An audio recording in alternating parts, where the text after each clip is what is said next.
Bonjour à tous. Bonjour. Alors, le ralentissement estival à Miami. Les ventes hebdomadaires de condos chutent à 68 millions, comme vous pouvez le voir dans cet article de The Real Deal cette semaine. Donc, évidemment, l'été est toujours un peu plus calme, mais qu'est-ce qui s'est vraiment passé au Castle Beach? Le Castle Beach, cet immeuble situé au 5445 Collins Avenue, où vous pouvez faire de la location de courte durée avec votre unité. Il n'y a aucune restriction concernant les locations. Alors, qu'est-ce qui s'est passé? Nous parlons de la période du 11 au 18 juin 2025 et il n'y en a que 36. Il n'y a aucun mouvement au Castle Beach 36 et nous allons pouvoir voir exactement pourquoi il n'y a pas de mouvement.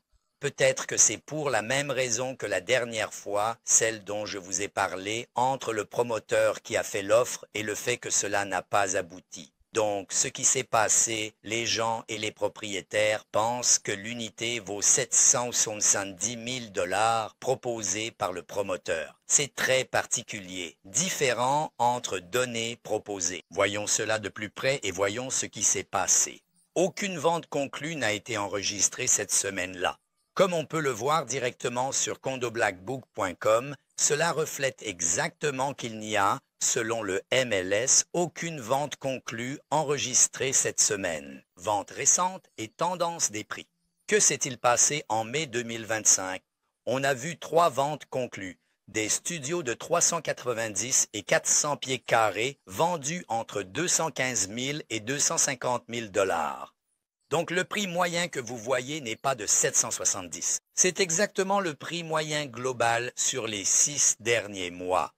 Le prix de vente moyen pour le Castle Beach est de 224 000 $.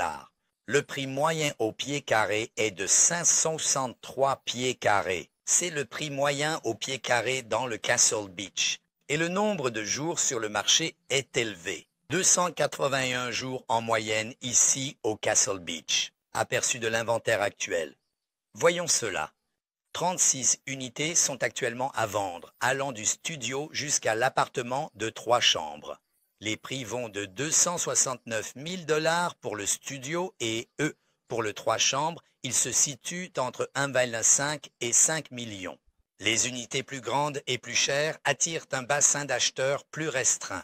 C'est exactement la raison, ce n'est pas vraiment le prix moyen au pied carré qui compte. Les studios plus petits et plus abordables se vendaient. Par exemple, une vente conclue en mai. Il y a eu une vente en mai, quelques transactions. Pourquoi? Parce que les propriétaires commencent à devenir raisonnables. Et fixer le prix du marché dont vous avez besoin, qui est sur le prix du marché, est fermé et vous voyez de nombreuses ventes conclues, donc des unités plus petites, plus abordables, mais les unités plus grandes, les unités chères, prennent beaucoup plus de temps à se vendre, bien sûr, évidemment des semaines, des mois, voire des années. Oui, les amis, donc des semaines et des mois, aucune nouvelle vente conclue dans la catégorie des 2 chambres depuis la mi-juin. Le facteur clé derrière le ralentissement de mai et juin, c'est la basse saison. L'activité immobilière à Miami baisse généralement en été, car les acheteurs et les vendeurs sont alors en vacances. Oui, donc chaque année, l'été est toujours particulièrement lent. Note sur l'inventaire.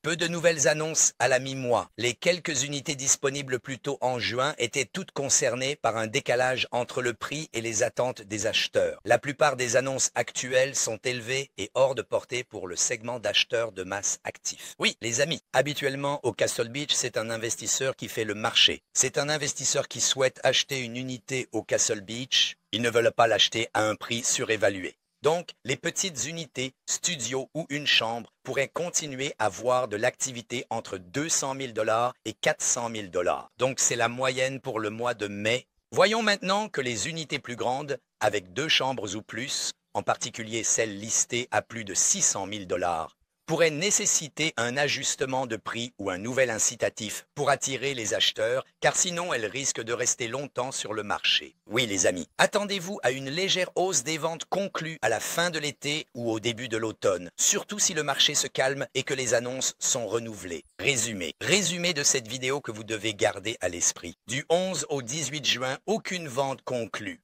Les dernières ventes en mai concernaient 3 studios entre 215 000 et 250 000.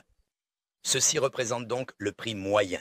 Actuellement, 36 unités sont en vente sur le marché. Nous ne parlons pas des studios, mais des unités plus grandes, entre 1,5 et 5 millions. Les studios sont à partir de 260 000 et plus. Donc, la moyenne des 6 derniers mois pour le prix au pied carré se situe entre 224 $ et 563 $ le pied carré. Concernant les perspectives du marché, les studios comme les unités plus grandes nécessitent un ajustement. C'est la perspective du marché ici cette semaine du 11 au 18 juin. Studios et grandes unités ont besoin d'un ajustement de prix. Merci d'avoir regardé cette vidéo et n'oubliez pas de cliquer sur ma chaîne YouTube, car nous faisons des vidéos pour ce bâtiment et d'autres similaires chaque semaine. À la semaine prochaine.